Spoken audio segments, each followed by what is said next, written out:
The Path to Authenticity is brought to you by GIA Miami. Founded by world-class mental health experts, GIA provides advanced care for difficult-to-treat conditions, including anxiety, medication-resistant depression, and obsessive-compulsive disorder. Using state-of-the-art methods, GIA can help people recover from conditions when more traditional approaches can't. Dr. Antonello Bonci has assembled an expert team serving international clientele in a modern and resplendent Miami setting. If you or someone you love is suffering from depression, anxiety, OCD, or other mental health concerns, call GIA at 833-713-0828. You can learn more about GIA by clicking the link in the show notes or by visiting giamiami.com. Thank you for listening to The Path to Authenticity. My name's Tom Gentry. I think of this show as the opposite of small talk.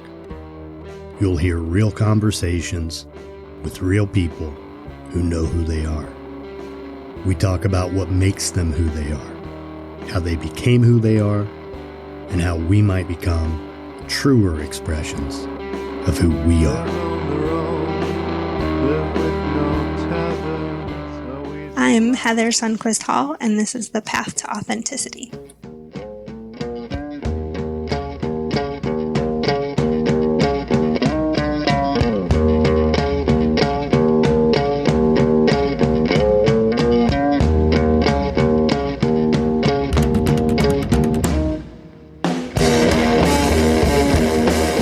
If this is your first time here, thanks for checking it out. If not, thanks for coming back. I'm Tom Gentry, and this is The Path to Authenticity, episode 203 for November 29th, 2022. Almost to the end of the year. It's wild. I can't believe how quickly this year has passed. It's been a good one. Great one, actually. Lots of good stuff in my life and hopefully in yours too. This is a friend of the show in this episode. Her name's Heather Sundquist Hall. She's an artist living in Texas. I'll leave a link in the show notes for her website and shop. I actually had her do a little painting inspired by the podcast to commemorate the 100th episode, and I believe those are still available on her site. She has a lot of really cool stuff. Definitely check out her website. If you want to buy a piece of original artwork to give someone for Christmas, this is a way to support a great artist and to buy something relatively affordable to give to people you love. So anyway, I hope you enjoy it. Heather Sundquist Hall.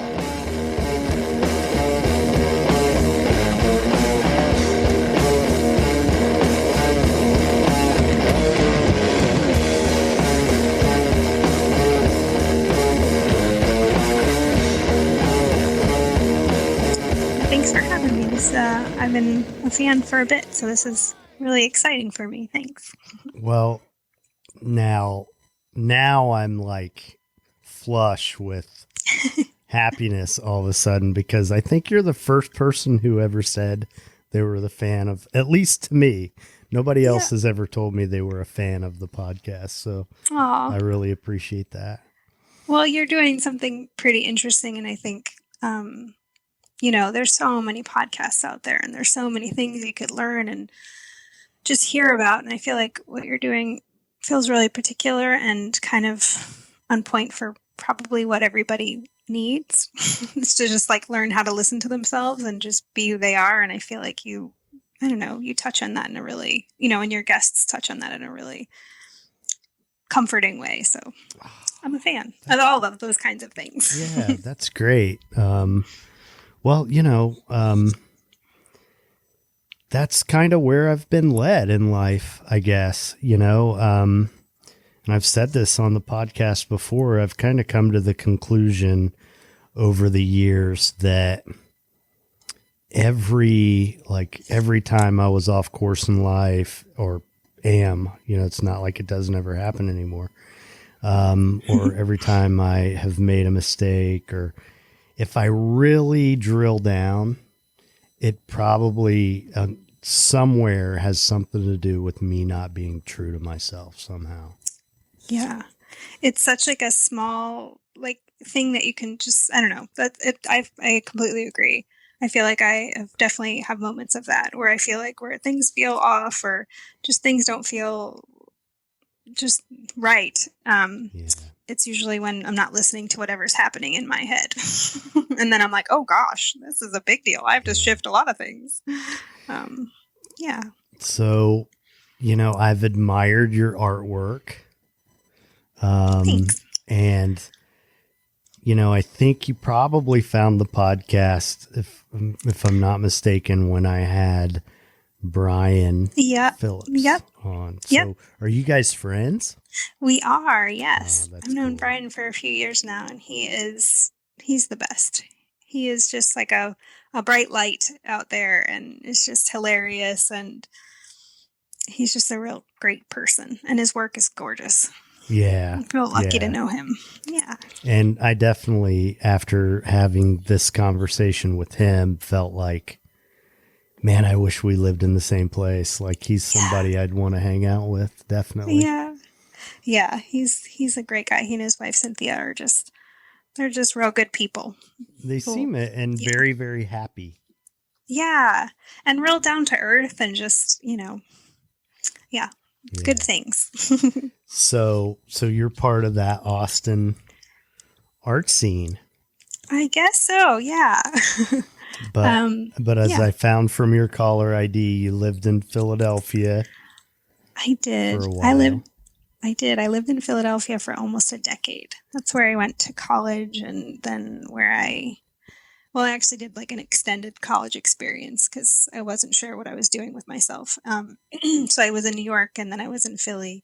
And then after I graduated school, I stayed in Philly for a few years because I was teaching, and then I was just done with Philly. So moved to Texas. Did you teach art? Well, yes, I did. I went to school when I was in Philadelphia. I went to school for art teaching, and I got a BFA with teaching, and I think the other specialty on there is like fine art or something. So I did painting and printmaking and things like that. But after I graduated, I got a job at a Montessori school doing their art program for their kindergartners.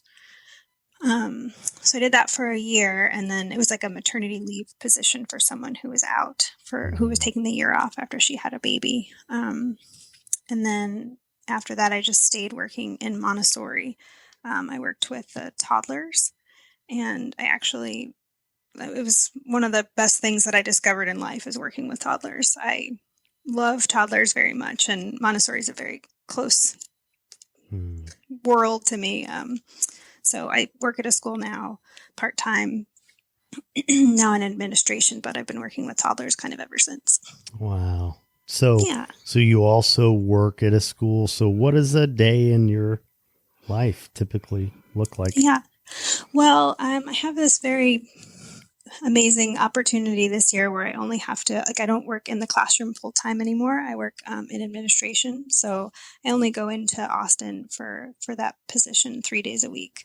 And so the days where I'm home in my studio, I usually, my husband and we have 2 dogs. And so we usually start by taking them for a really long walk just because it's good for all of us. And we live in a teeny tiny cute town outside of Austin. So it's fun to just kind of explore what's happening in all of the little places along the way. And usually I've discovered over the years that, and maybe it's because I've always had a full-time job and, painted and did art stuff in the evenings, but I've discovered that the middle of the day, I can't be as creative as I want to be.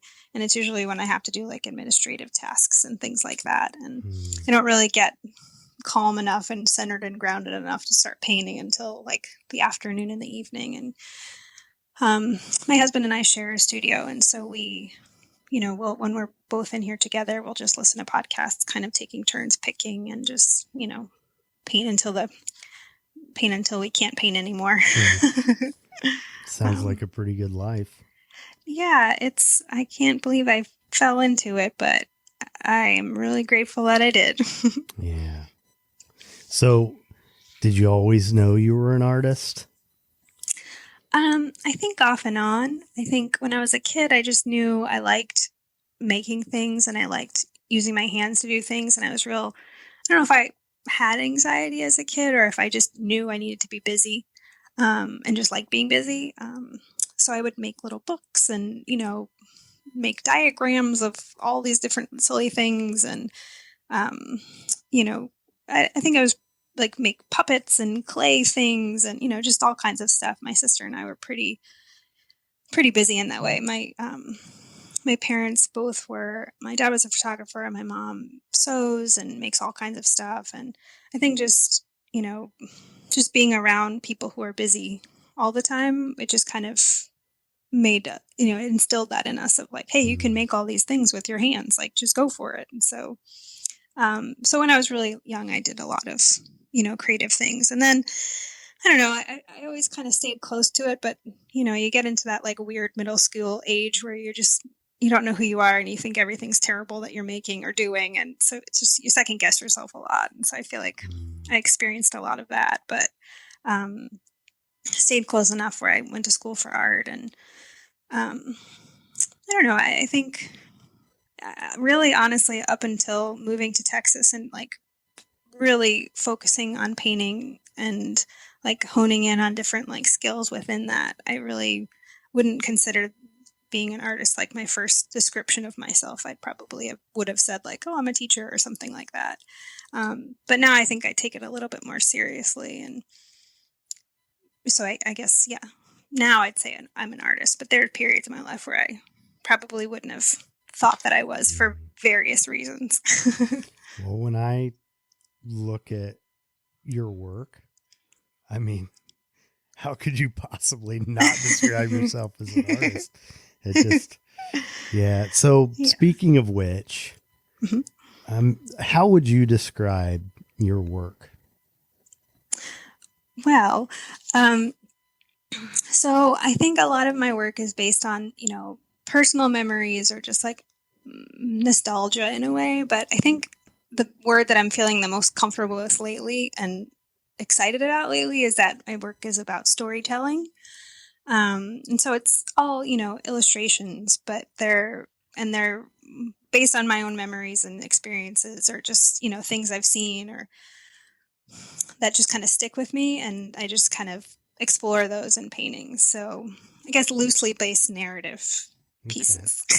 Okay. So do you have any adjectives that you could use to describe your work? Well, I would suppose. Or would you rather not? Well,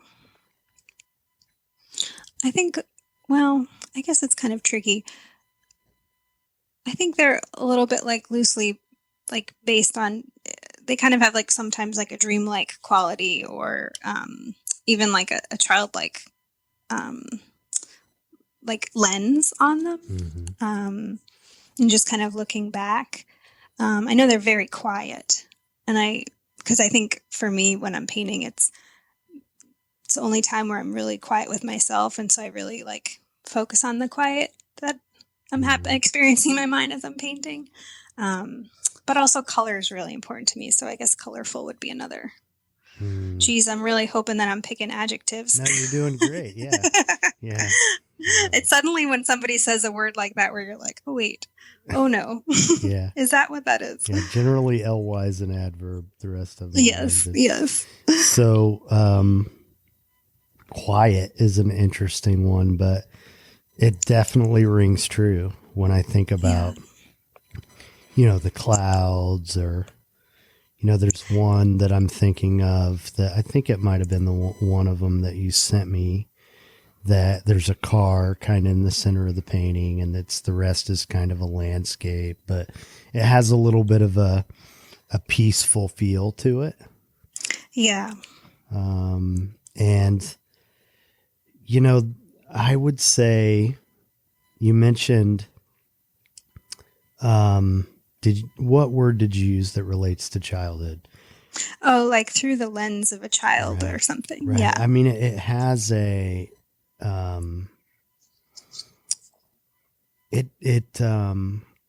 it's more refined. It's too refined to call it childish, but Yeah. it definitely, there's a childlike playfulness, and I'd say probably optimism too. There's a little bit of that Yeah. comes through.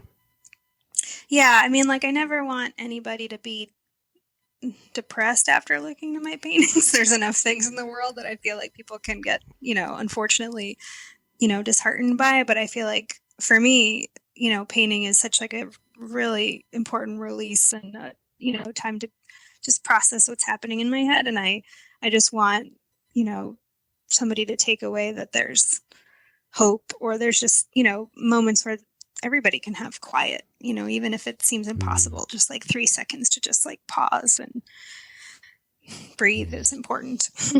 Yeah, they're kind of dreamy, I would say. You said that, Yeah. though. Yeah. Little dreamlike, and then there's well, you called them illustrations. I mean, they have a little bit of that feel too. Like when you said that, I definitely could see it in a book of like, well, I could definitely see you illustrating children's books, but also like a book of fables or something like that. That's something like that would be really, really cool. Do you have like a dream project that you? Oh, yeah. Well, let's hear. Well, yeah. So originally, it's funny. I went to school when I was in New York. I went to school at FIT for illustration, and in the hopes of making children's book illustrations. And within the first couple of years, I was like, I don't think I can hack like being a freelance person in the world. Like, I don't have any of that, any of those skills. I'll drown. I just was feeling very overwhelmed by New York, and just that experience. And so I left, and then, now it's however many years later, and I'm like, oh man, like since moving to Texas, I'm like, oh, I really want to make a kid's book. Like, I really want to illustrate a kid's book. I really like, it just feels really like something that's going to happen, and I'm on the path to. I just, I don't know. There's that fear of when you've wanted something for so long that when you get to it, it's like, oh gosh, what if you realize you don't like it anymore? Or what if, like, what if your dream comes true and it's terrible? Or, so I kind of have that worry. But it is something that I think about often. Well, what about writing your own book? Have you thought about that? Yeah, I think, yeah. I mean, I have a project with a friend that I'm working on where it's kind of also loosely based with, or not loosely based, but it's pretty close, fitting in the world of Montessori stuff. And so I feel like that's like a good partnership to sort of start. But yeah, I think ultimately I would love to do both, to, write and illustrate when the time comes. But I feel like I need to baby step into it. So what's the first baby step look like? Well, I think with working on this project with one of my really good friends, she's written something just about kind of what it is to, what one of the most important aspects of like the Montessori philosophy is learning how to take care of yourself. And so she's written the text for, from a child's perspective of like, these are the things that I know how to take care of myself, and these are the experiences that I have. And so I don't know, I'll be illustrating those things, her text. But that's, I think, the first step, and just seeing how that feels, and seeing how it looks and how it kind of comes together. I'm also somebody who, painting wise, kind of can be all over the place, because I get like worried that I'm going to get stuck in like a theme. And so I kind of like, going to be like Botero with all the, yeah. yeah. I'm all over the place. Yeah. Like I get a little bit nervous about like getting stuck in something. And so I think that's the other part of why I've been hesitant to really like lean in on, illustrating something that's like somewhat chronological and needing to be, there's a lot more pressure involved than just one-off paintings like I do typically. So, but there are steps. We're actually meeting this week to kind of discuss some sketches and things, and maybe, awesome. you know, Good for you. yeah, it should be fun. So anything else? Big dream projects? Well, I guess just to keep doing, like this past year, I kind of had like a really wild time of just lots of, I had 2 really big art shows that I was in, and then also I did a big mural project. And I feel like I don't know if necessarily one dream project would be it. I think just having opportunities continue to come my way, I feel like consistently forever. Yeah. You know, I feel like that always, you know, that would be lovely. You know, and but I do believe that like the right things find you. So I don't know. I try to be really open-minded about what's coming at me and sort of what I know that I'm putting out there that I can handle. Like I know this past year was so busy and it was amazing, but I just kind of was really depleted by the end of it. And so I'm kind of enjoying being back in the studio and just kind of experimenting again and working on tiny things and just kind of exploring. Because I felt like with all these deadlines I had last year, I really had to like be very, very like focused and very on top of myself and just, you know, it was crunch time and that was great. But I also am kind of enjoying this little space where I have to breathe around projects or just sort of try things and, you know, not feel like they need to be a finished thing just yet. I did a big solo show at a gallery in Austin called Preacher Gallery. And it's a really, really, really, really big space. And it was fantastic. The space is beautiful. And but it was a lot of work putting all of the work together for it and kind of, you know, wrapping it all up and, you know, like this is what the show is. And, you know, here it is out in the world. And that was a lot. And then while I was preparing for the Preacher show, the Facebook contacted me. They have their Artist in Residence program, and they were opening a couple new offices in Austin. And so they asked me to do a project, and I don't know, I just thought, well, if they're gonna, the whole theme of the project is to just really like challenge yourself and to do something you would never be able to do just in any other context. And so since my work is so tiny, I thought, well, I'll just ask for like the biggest space that they have, because they give you a tour of all like the offices. And the one I asked to, you know, make something in was like 74, I don't know, it was giant. It was a giant space. And so I made this proposal and I was like, wow, that was really big of me to like try that. And a few weeks later, they were like, yes, we want you to do something, but actually we want to give you this different space and it's a lot bigger. And so I was like, oh my goodness, what did I just do? But it was great. So that was a lot of work. It was. It Bigger took about means more work. Yeah, bigger means more work, especially when you're somebody who typically paints like 6 by 6 inch paintings or 9 by 12 inch paintings. Like this was, let's see, it was 13 feet high, and I think the overall space was 94 feet long. It kind of like wrapped around a corridor. Yeah, it was pretty fun, pretty overwhelming. I think the first week and a half I was like, what am I doing? Like, this is crazy, because I wasn't able to get to, you know, the tiny things yet.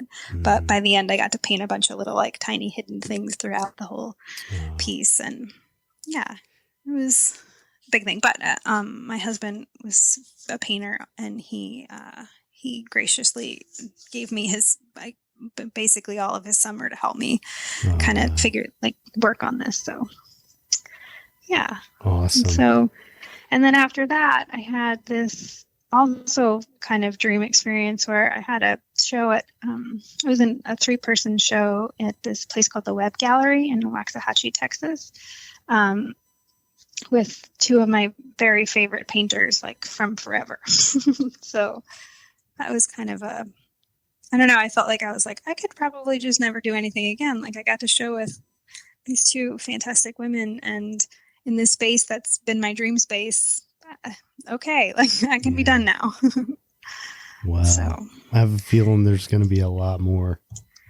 oh, I hope so. I mean, truthfully, I feel like I hope that there's more things that come where I get to, show my work to other people or put it in front of other people. But also, it's just, I feel so lucky to have found painting as something that really kind of helps me process things and sort of helps me just like stay close to my thoughts. And, I feel like I win on so many levels because I have this space where I can just kind of be by myself and just paint something and just kind of process whatever happened throughout the day or upcoming things. I just feel really lucky. So as long as I can keep doing that, I always like joke that like I need to be really careful with my hands. Like I'm like I can't go bowling because I could break a wrist or all these like silly things. So what I'm hearing from you, if you didn't have a really good relationship with yourself, you wouldn't be able to appreciate that. So, yeah. Where's that come from? Because so many of us have a hard time with that. Yeah.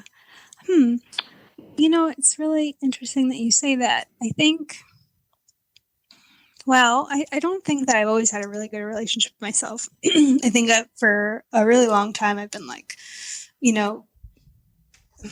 just, I guess didn't really, I wasn't appreciative of myself. And so I feel like, again, since moving to Texas and, being in my 30s, I feel like I was able to come to a place where it was like, I don't know, I was able to come to terms with who I was and just what it was that I felt comfortable saying out loud that like I really like doing this or I really like this and I really actually don't like this and these things aren't for me and trying to fit square peg in round hole kind of thing. I was able to kind of I don't know, I guess get away from in a positive way.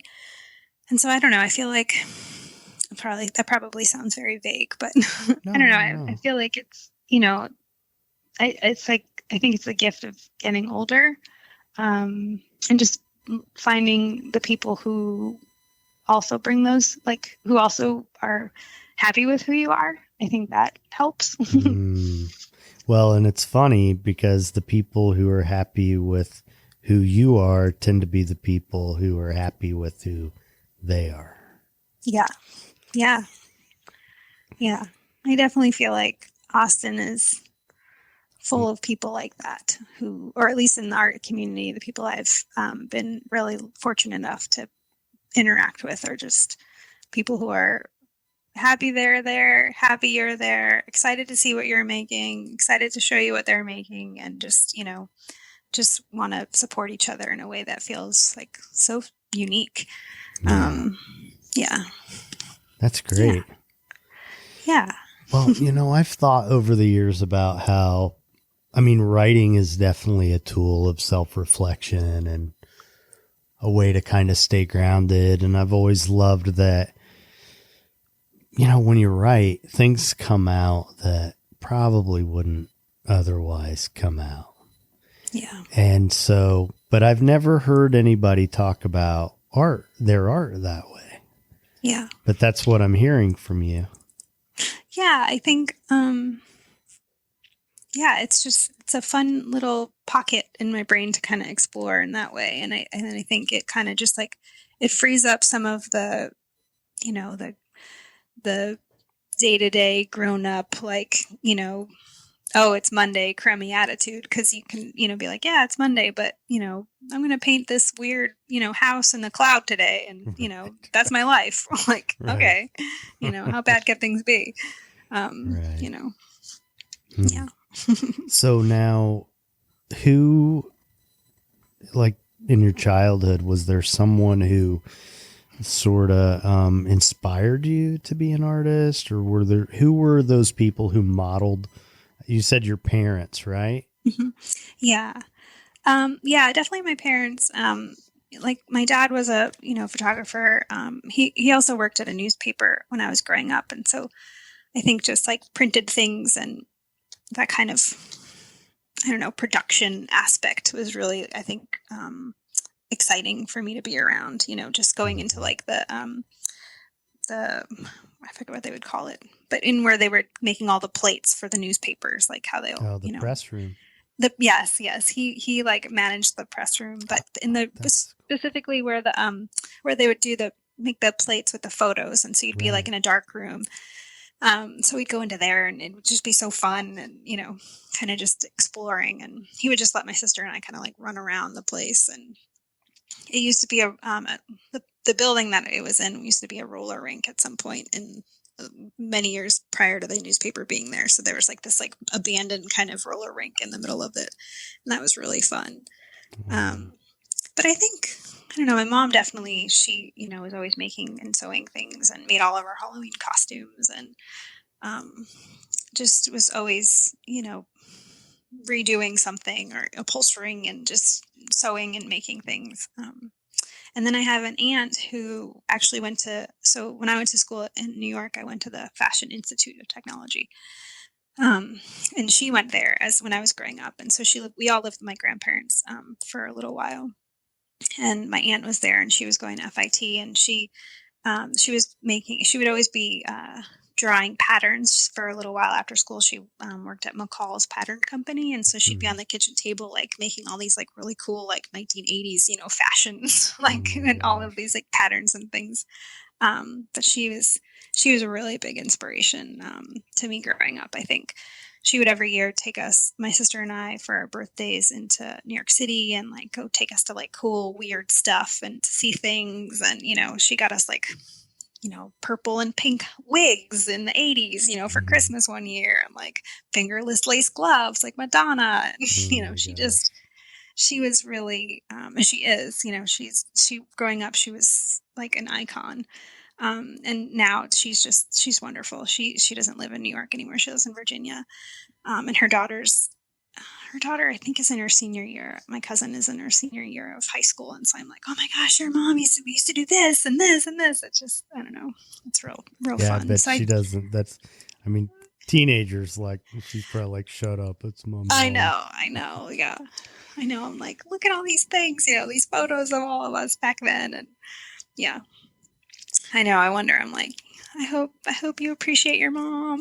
She's the coolest. Yeah. This morning I was driving my son to school. He's 13.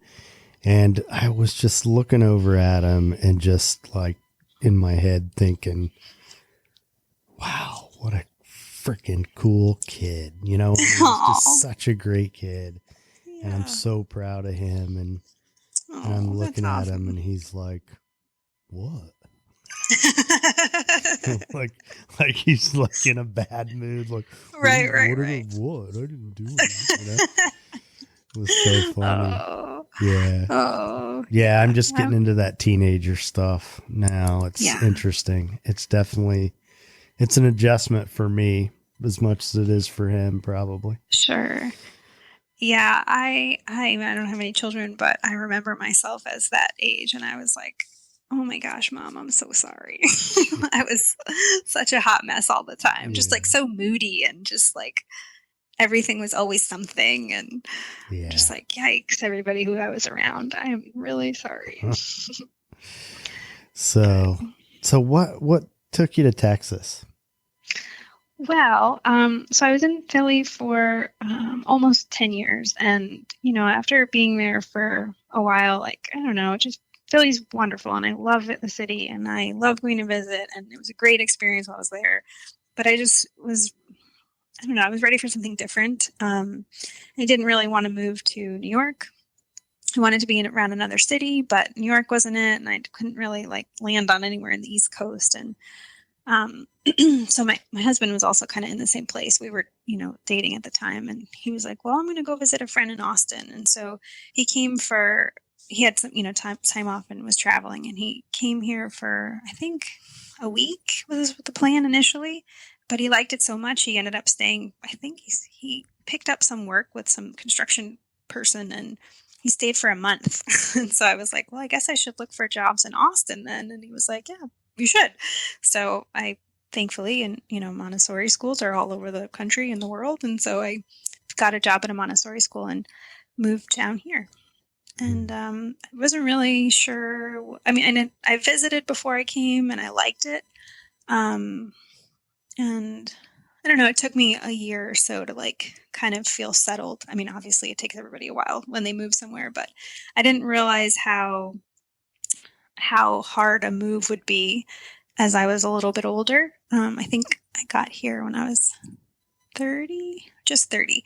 And it just, I don't know, I just was like kind of a fish out of water. I didn't really know anybody, and I didn't really, it was a lot to process all at once. And I also wasn't really happy at the school where I was, because I just assumed that all Montessori schools would be as wonderful as the one that I worked in Philadelphia was. And it turns out that's not the case. And so it took me a while to kind of settle. But I was really lucky to meet a lot of really great people, and really great art people, and just, I don't know, kind of settled in eventually. And now I'm like, I don't know what I would have done without this place. I feel really lucky about Austin. Could you have ever imagined yourself living in Texas? No, not at all. I didn't know that I would always stay in Philadelphia, but I didn't think ever it would be, the South. I just was like, oh, I'll probably stay on the East Coast, somewhere.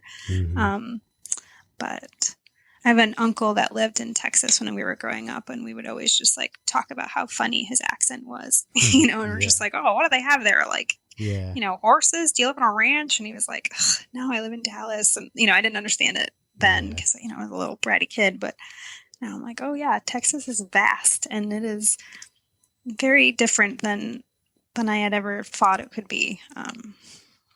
So it's kind of nice because you have a little bit of everything here. Yeah. I feel that way about Florida sometimes. Yeah. There's a lot of different stuff to do here, different parts of the state. There's history, and I mean, obviously it's beautiful. Yeah. But, I grew up in Indiana and came down here when I was 23. And, honestly, when I hear you talk about it took you a year to feel like you were at home, I'm like, man, I've been here for 23 years and it still doesn't really feel like home. Oh, no. It's okay. It's okay. Yeah. It's just that, I know this isn't where I'm going to, it doesn't end here, Sure. Yeah. I just know that there's somewhere my spirit is going to feel more settled, than it does here. And so, I just kind of decided at this point in my life, I'm going to be here at least a few more years. So why not just scope everything out and just decide, go wherever I want, Yeah. There's so many kinds of places to live. It's beyond our wildest dreams, I think. Yeah. Well, and I was so, I had all these self-imposed limits as a kid. And I mean, I knew I didn't want to stay in Indiana, but I didn't see myself leaving either, probably the family and all that. And sure. But, now it's just, there's so many places that, I mean, I was talking to somebody about this earlier this evening that I kind of made up my mind, I don't know, I guess about 5 years ago, that what I wanted to do is just gradually work toward being able to work from anywhere. Yeah. And that's kind of what I've been doing. I mean, and it's, I'm getting closer and closer to it all the time. I mean, as I think about it, there's really nothing now that I'm doing to make a living that I would really have to do here. I mean, I could do any of it, just about any of it over the phone. And that's really exciting to me. The idea of like being able to be anywhere. Yeah. To be able to have already kind of pieced together kind of frees you up from a lot of the rerouting or rerouting or rerouting. Yeah. I don't know, one of those. Whatever. Yeah. It's okay. It kind of, it takes, it takes you to like the next step a little faster. And that's exciting. Mm-hmm. Yeah. Yeah. Well, you mentioned aging and how that has positively affected you. And I definitely feel that way. Yeah. I like myself more than I ever have. And, it's like I'm starting to get good at this Yeah. life Yeah. stuff now. I'm Yeah. Yeah. enjoying it a lot more. Right. Yeah. Like I think as you get older, you just get to, I don't know, you just get to settle in and experiences kind of come up and you're like, oh, I know how I felt when this happened before, or something like this happened before, or I know what to expect. And I know, like, however many hard situations I've been through, like, the world hasn't ended. I've been able to get through them. Like, it's going to It's feel really yucky, not but that it's big a still deal. okay. Yeah. Right. Yeah. Everything's Like, relatively okay. speaking. Yeah. Like, or just like, what doesn't work for you too, which I think is a nice thing that I'm acknowledging as I get older, is just, oh yeah, that kind of behavior doesn't work for me in a relationship. So I don't know if I can be friends with this person, or like, I don't know if this is, this doesn't seem to work, or, you just, I mean, I don't know. I just feel more comfortable knowing my like hard nose, or my, like, yes, You don't this is second guess yourself as much. right. Yeah. Yeah. Yeah. Well, I mean, I still do, because I think I'll always be that person, but I don't do it as much as I used to do it. Yeah. It doesn't cripple me as I feel like it once did. So, do you have who are some of your favorite artists? Oh, Like, if I mean, keep in mind that I don't know, I'm not in that world, so yeah, you might use names I might know of, but sure. Well, and I might know more than you think, but I mean, like, local Texans, I might not know besides Brian. Right. Well, Brian Phillips is one of them, so that's easy. Yeah. Well, so the two of the women that I had a show with at the Web Gallery in Waxahachie are two of actually my favorite painters. One's name is Martha Rich, and the other woman's name is Esther Pearl Watson. Martha Rich actually lives in Philadelphia, and Esther is in California, but she grew up in Texas. And Esther's work is really neat. It's about, like, kind of stories of her experiences growing up, but she had a really crazy upbringing where her dad would make, like, actually construct UFOs in their front yard and would, like, tear apart parts of their house to, like, build this UFO in the hopes that it would work, kind of thing. It's really kind of bonkers, but so she illustrates that kind of stuff, and it's real fun. And that sounds like a movie with Richard Dreyfuss. It totally, yes, I know, right? Encounters. Yeah. She's really cool. And let's see, there's a woman in California that I really like whose name is Lindsay Stripling, and her work's kind of dreamy and what's the best way to describe it? It's just this dreamy kind of watercolory.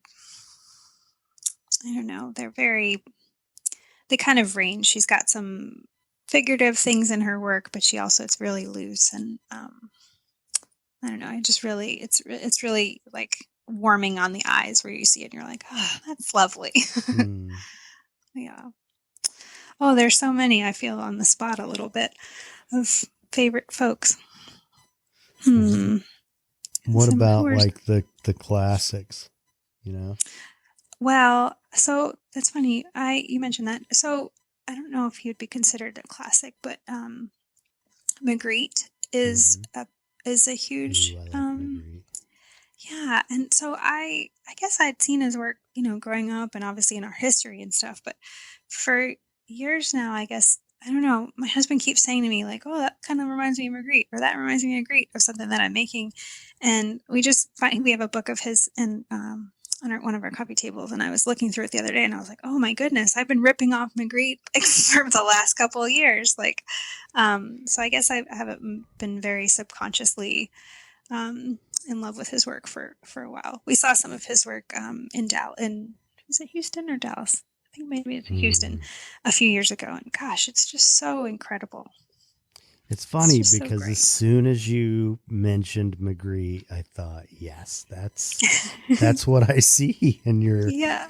work. There's just the shapes and some of the colors, the way he played with color and stuff. There's a painting of his that is at the Art Institute of Chicago that I can never remember the name of it, but it's the sun in the center of it, but it's red.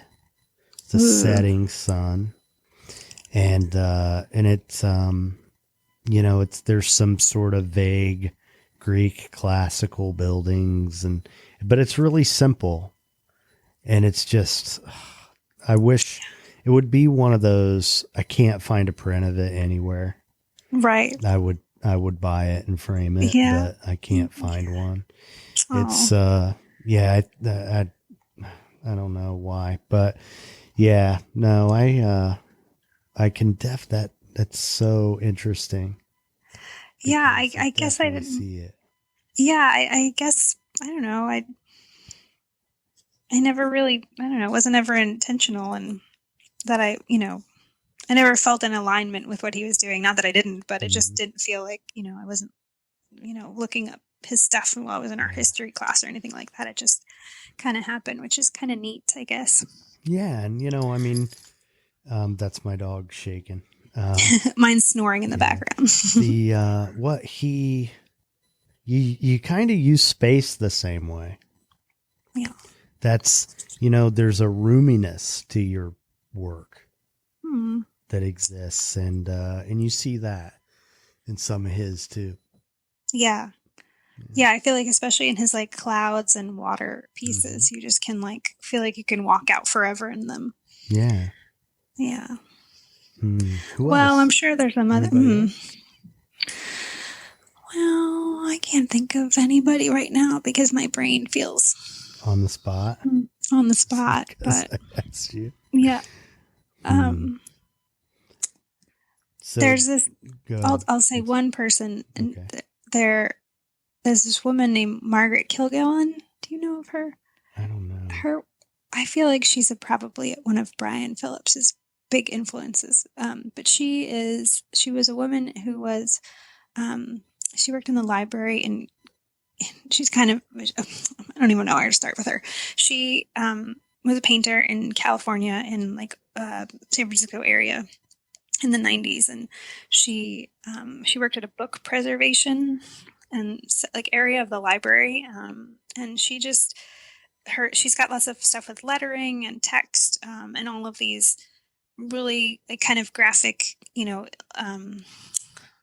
illustrations of paintings of women and, playing guitar, and just with the spindle and the stick, wandering. And she's one of my favorites. I think you would probably like her work if you like Brian's.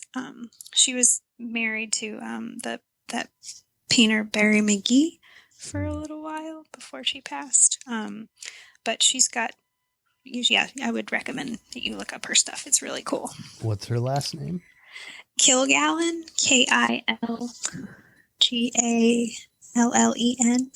Her first name? Margaret. I'll check her out. It's real, I don't know. I think it's really comforting, and it's familiar, but it's also, I don't know. Her color choices are really bold, and I don't know. It's really neat stuff. So now, if somebody wants to buy your work, where can they do that? I have a little website that is called Golden Hour Prints, and it is a little online shop of prints that I have for sale. And then that's probably the easiest way, or just I have a lot of things that come see you. Yeah, come to Texas. Yeah. I mean, I sell stuff else, elsewhere, but there's a few different places. So, and I have links to all of the other shops that I sell things through on my in my website, or actually, I guess too, on my Instagram.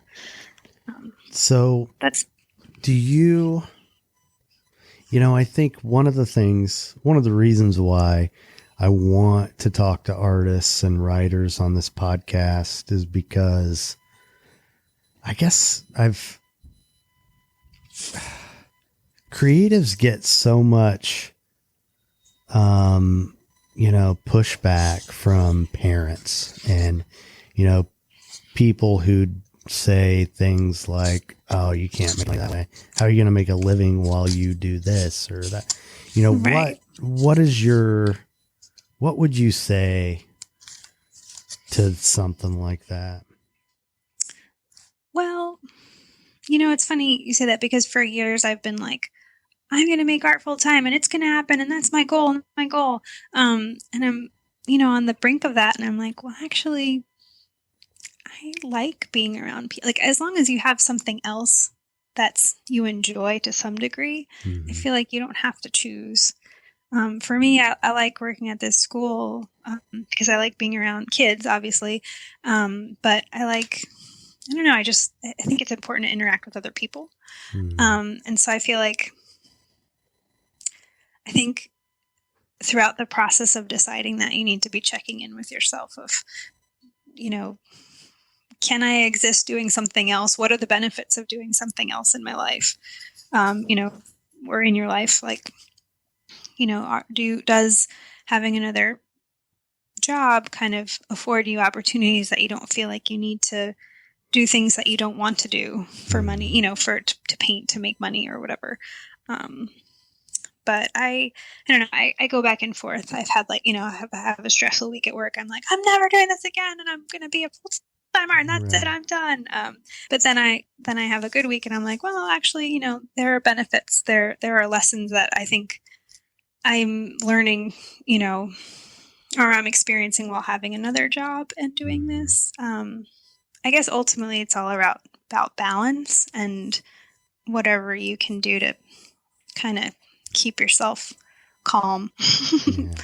And if it's, if you can have that life and be making art full time, then great. But if you need to have another job, find the one that's not going to break your back so that you have time to create. Right.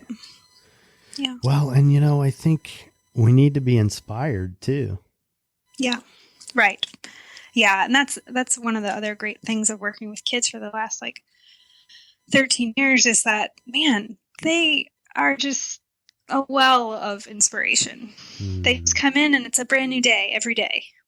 Especially working with toddlers, they're just, everything's fresh. And so I feel like, when you have that pocket of whatever you're doing, that it can inspire you or just doesn't drain you in a way that kind of debilitates you. I think, you have the opportunity to do other things. Yeah. And, at least as someone who writes, especially in the last few years, a lot of the type of things I've been working on, it's like, I feel like I need to be out working with people and it just the idea is keeping my mind moving. Because if I'm just sitting in a room thinking about what I should write about, right. If I'm out in life, I'm going to know. Yeah. I'm going to know. And I would assume that in visual art, there's some correlations to that, right? I think so. I think, I guess it depends on your work, but for me, I know that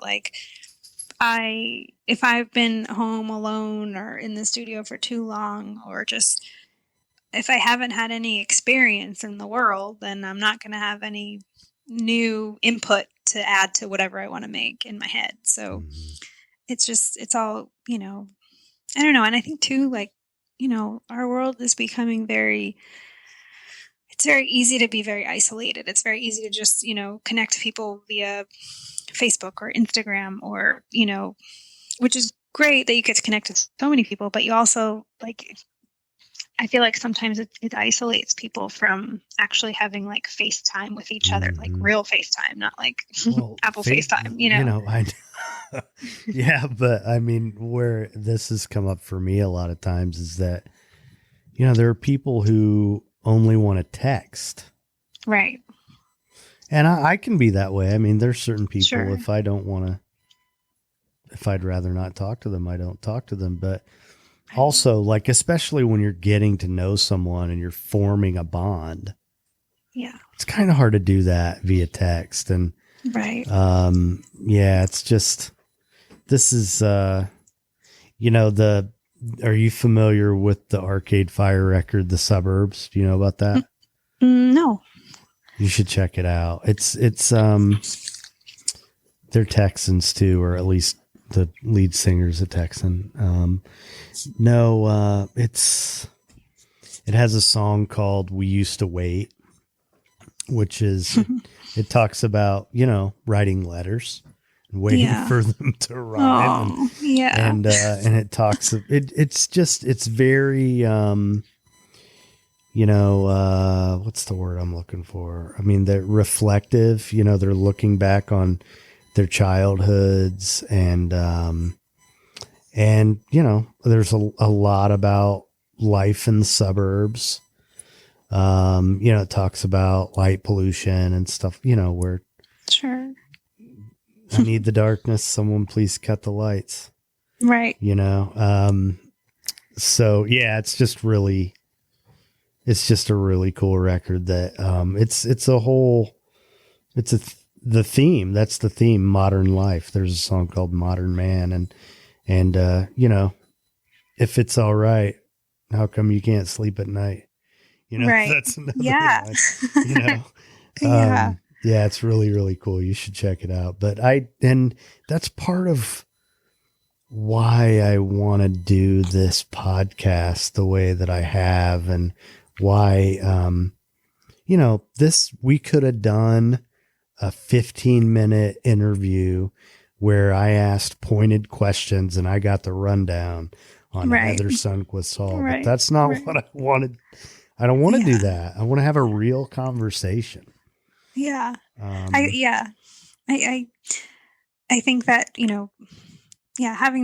having those experiences or just having conversations is where so much comes from. And I think, and it's not just like the tight, the bullet points or the taglines or whatever, the captions and the things. I feel like, having real conversations is what actually, I don't know, it connects us in a way that you can't be connected any other way. So, yeah. And, it's funny because I've always loved this.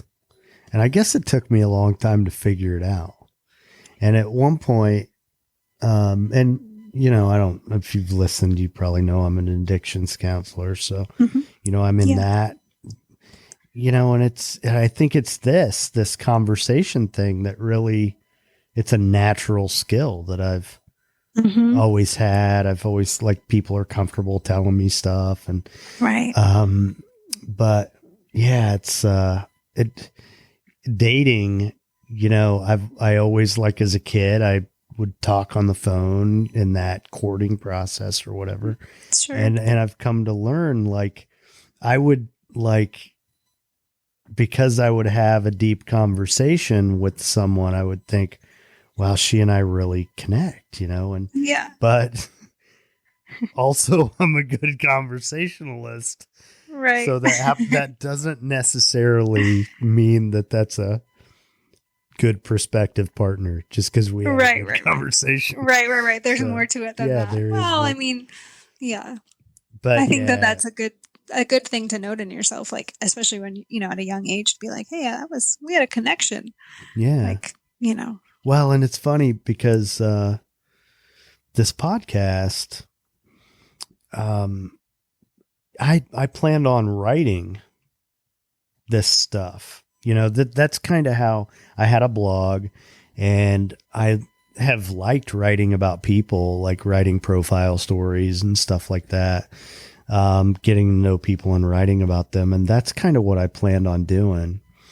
And then there's another artist who's a friend of mine who I met with her. I asked her if I could interview her and write about her. And so I met with her and I recorded it. Like we got together twice and I'm interviewing her, and I just couldn't bring myself to, I kept thinking, man, I need to write that. I need to, I really need to write that. And I couldn't bring myself to do it. And finally I thought, if I wanted to write this, I would have done it already. Right. I want to have a conversation. And then, and so I already had been kicking around the idea of doing a podcast, but I didn't really know what I wanted to do with it. And I realized that's it. That's what I'm going to do. All these people who I wanted to write about, like Brian was another one, that instead of that, I'm going to talk to them. And, and I thought about this when we were talking about, making a living and the idea of being an artist all the time. And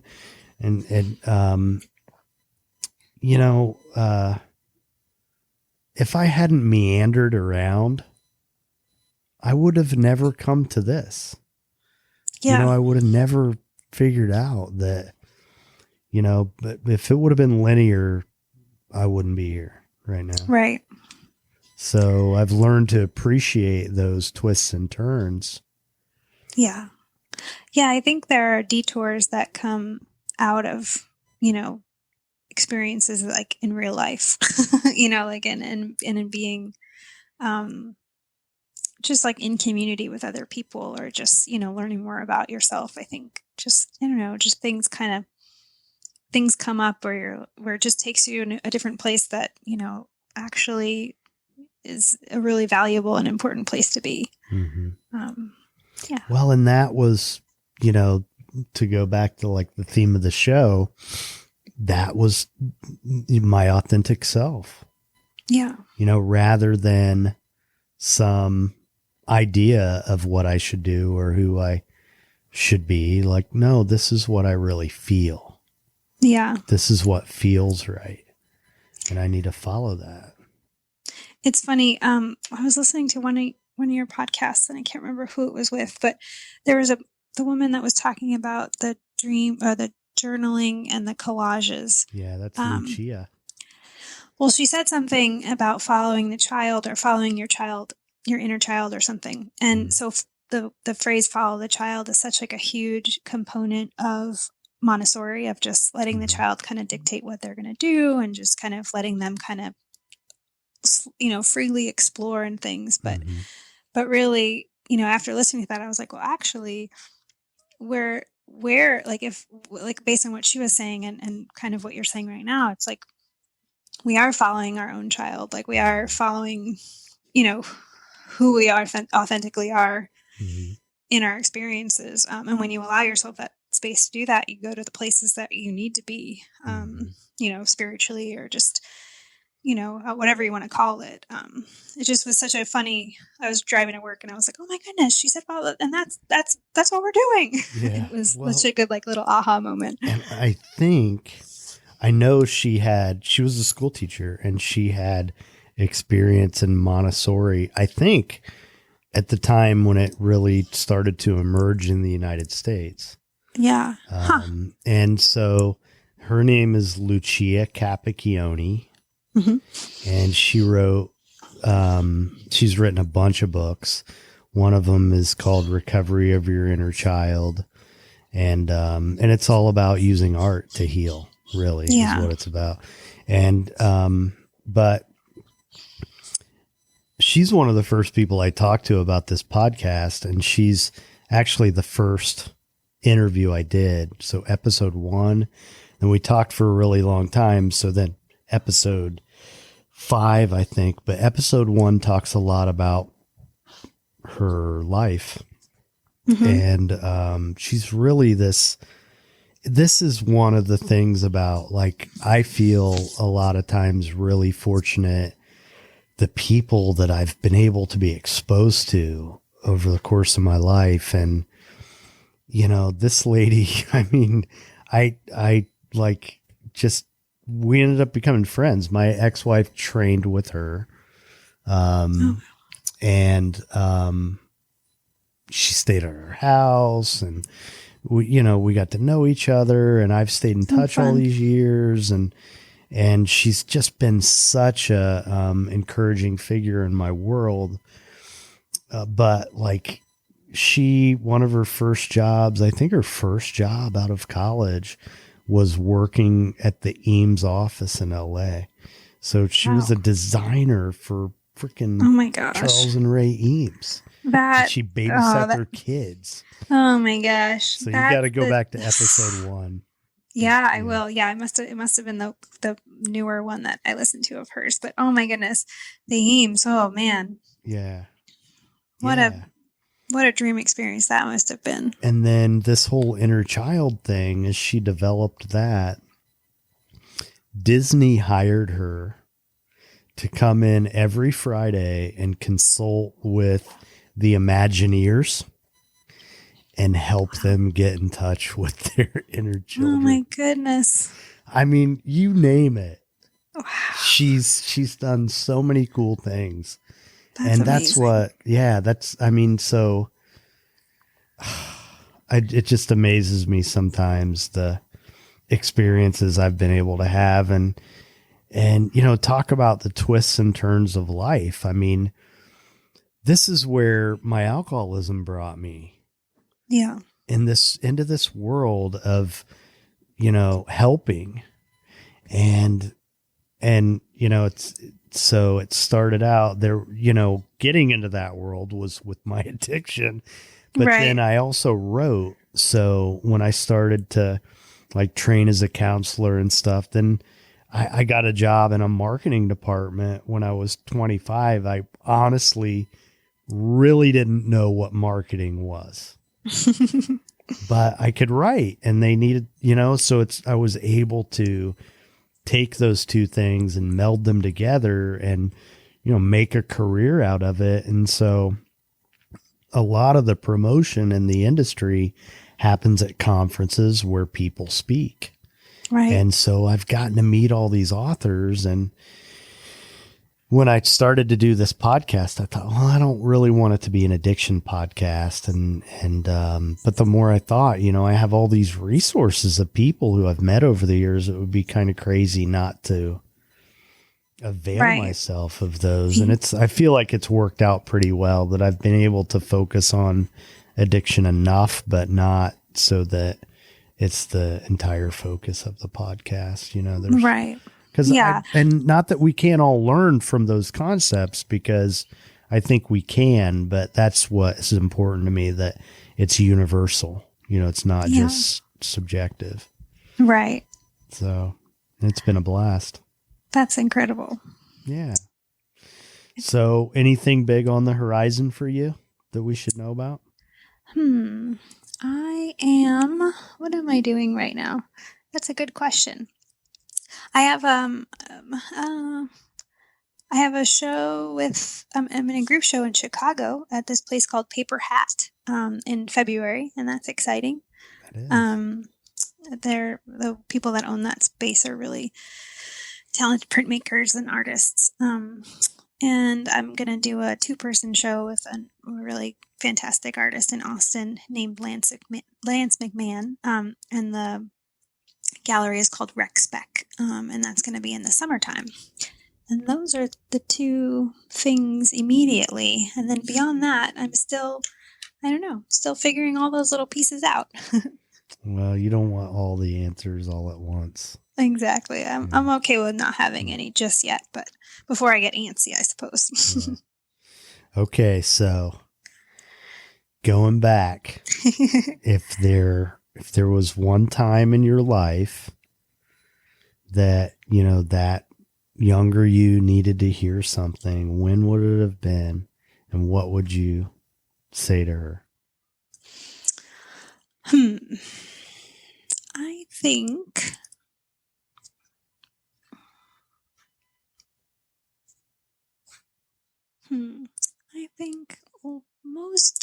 I feel like it all worked out as it, needed to, should have, etc. But I feel like leading up to moving to Philadelphia, I think I could have used a little pep talk or a little bit of a reminder to listen to myself. When I first moved to Philly, I think I I just got overwhelmed and put a lot of pressure on myself to, do it right and, not make any mistakes and, be the person that, I thought everybody wanted me to be. And I think everybody wanted me just to be who I was. And I think I just felt a lot of pressure on myself. And so I think that would be a time where I could have used my, future self being like, hey, everything is okay. Yeah. Yeah. Well, it's funny. I have been working on, I'm always kind of tweaking this thing, and I wanted to come up with like a beginning question and an end question. Now I've done this twice, and I'm starting to, if it was me, I mean, I would say relax, Yeah. it's okay. Yeah. Enjoy your life. But that's basically, I have a feeling that I'm going to hear that a lot. Yeah, I think so. Yeah. I think that's something that, when we're younger, we think, it needs to look a certain way or whatever it is. It's so serious, It is. Yeah. Yeah. And I don't think it needs to be. No. Or at least there's opportunity for space before you need to get serious. Absolutely. Yeah. Yeah. Well, Heather, it's been a pleasure. Thank you so much, Tom. This is so fun. Yeah, me too. It's been a blast. And, so I'll have links in the show notes so people can check out your stuff. They're going to love it. And, I'm going to get a blog post out before with some examples of your work. And, hopefully some good comes from this for you. I hope. Yeah. Yeah. Well, it already has, because I got to talk to you, and that's great. Thank you. Well, I feel the same way. Yeah. All right. Well, have a great evening. Thank you. Yeah, that sounds great. Thanks so much.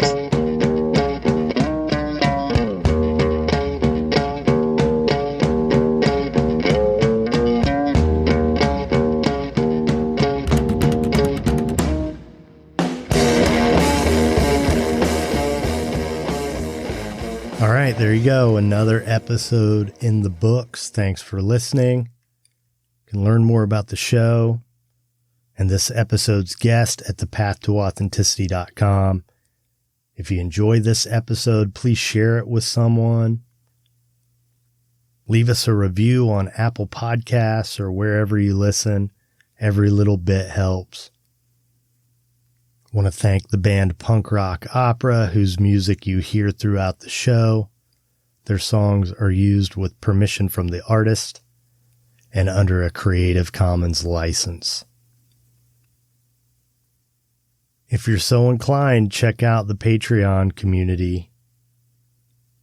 As soon as I do these interviews, I upload them to Patreon, where the content is only available to patrons, and for just a couple bucks a month.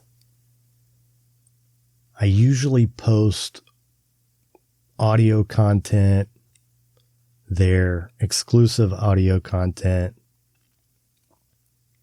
probably 8 times a month, if not more. And as these new episodes are released, as soon as they're done, they're available to patrons.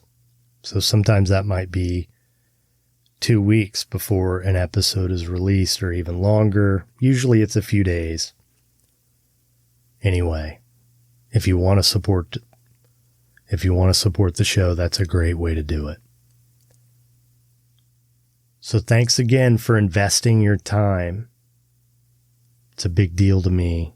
Thank you for supporting me and supporting the show. I hope you keep coming back. Be nice. That's our story. I hope you enjoyed the punk rock opera. We have one last piece of music for you. It goes like this.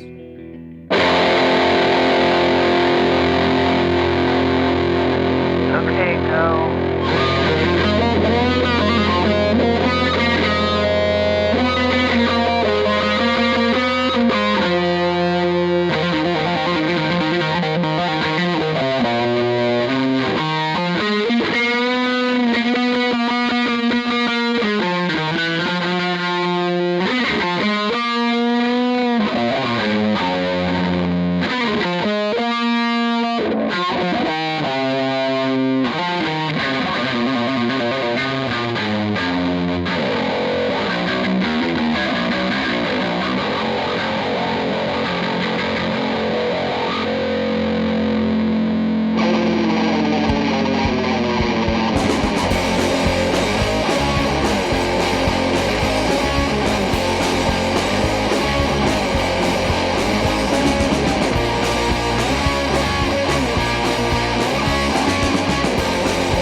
break us, we will not fall. We are the bad plans, man, we got our ears pressed to the wall. You wanna take, you wanna break everything that you can't stand. You cannot break us, you cannot make us, we are the Jedi, man.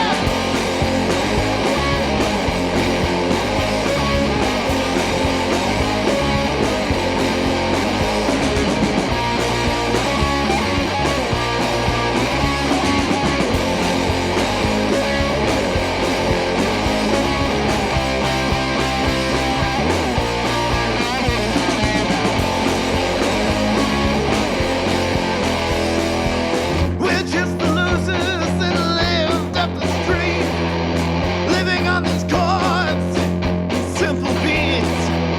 You wanna cheat, you wanna stop, you wanna tear us down. We are the bad plans, man, we got our roots stuck in the ground.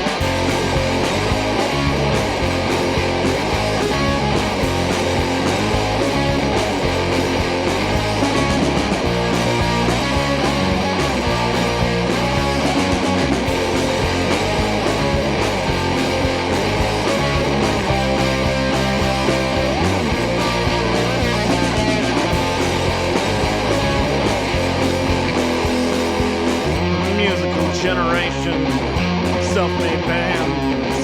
We cut our teeth with bloody hands. The rage has instilled in us. Can feed a crowd, give them a rush.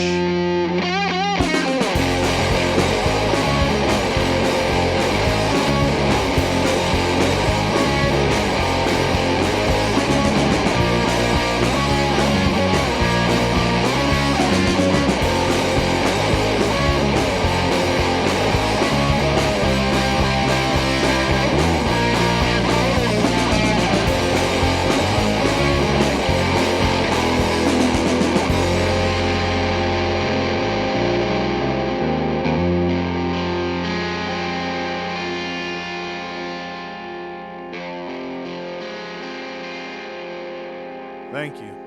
And good night.